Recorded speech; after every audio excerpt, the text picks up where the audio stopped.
দ্বিতীয় কথা, তাবলিগের মোনাজাত নামাজের পর হয় না তো, অর্থাৎ একটা হলো নামাজের পরের মোনাজাত, আর একটা হলো সবাই মিলে মোনাজাত। সবাই মিলে মোনাজাত করলেই সেটা নাজেজ হয় না।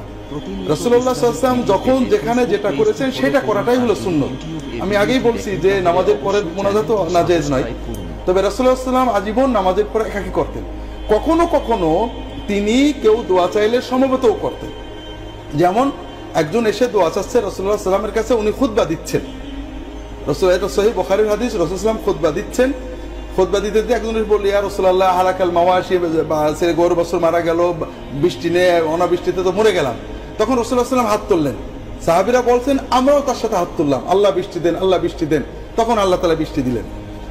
কাজেই সমবেত দোয়া হলেই নাজেজ এরকম নয়। ইস্তেসকার নামাজে বা অন্যান্য সময় মাঝে মাঝে রাসূলুল্লাহ সাল্লাল্লাহু আলাইহি ওয়াসাল্লাম সমবেত দোয়া করেছেন। তৃতীয় কথা হলো, যেটা তাবলিগে হয়, আমরা যেটা বলেছি লাখ লাখ মানুষ করে বা আমাদের রাষ্ট্রপ্রধানরা যান, আসলে রাষ্ট্রপ্রধান বা যারাই বলেন না কেন, এরা তো সাধারণ মানুষ।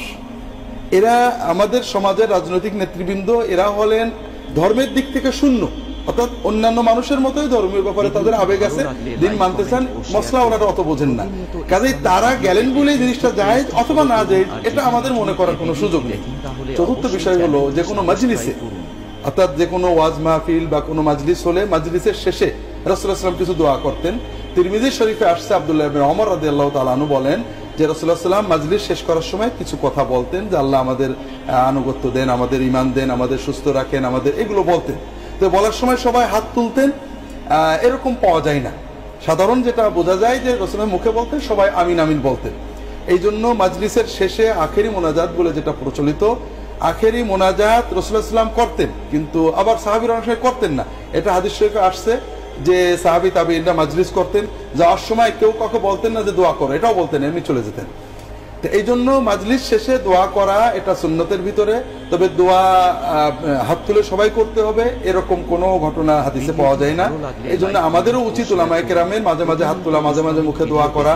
তো মাজলিসের শেষে ইজতিমাই দোয়া, অর্থাৎ একজন দোয়া করেন, বাকিরা আমিন বলবেন, এটা হাদিস দ্বারা প্রমাণিত।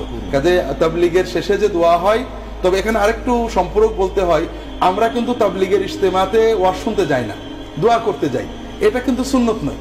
ওয়াজ শুনতে যাওয়া, দাওয়াতের জন্য যাওয়া, শিখতে যাওয়া, এটা খুব গুরুত্বপূর্ণ ইবাদত।